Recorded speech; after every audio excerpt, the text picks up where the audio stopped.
To speed up the process of carving a spoon, I find it helpful to first draw the wanted shape. This way I can more confidently cut off bigger chips.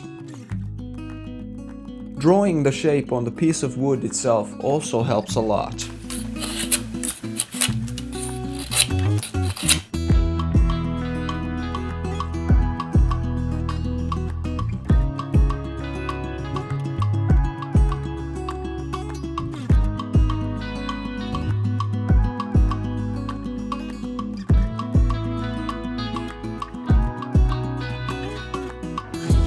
Due to the grain of the wood and the shape of the spoon, I'm making various different cuts, of which some go towards my hands.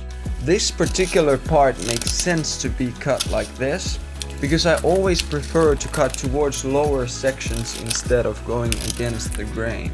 I do not recommend cutting towards yourself unless you are already experienced in whittling. In any case, I always make sure that I only cut towards myself with very little pressure so that the knife won't slip that far. Here's an example of what happens when cutting towards the grain. I almost made a too big of a cut due to the knife splitting the wood open.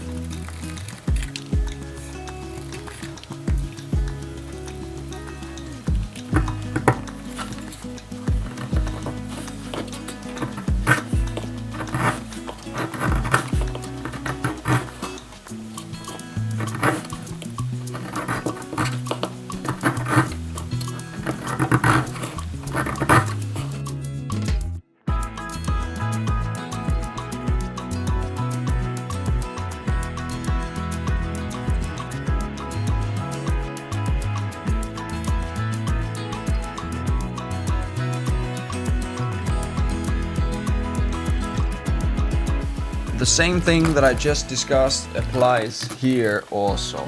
I always want to remain on the same level or go deeper, because when cutting towards the edges of the bowl of the spoon, the wood rips easier. It's also good to remember that even though carving the bowl is fun, a too deep of a bowl is less functional for eating.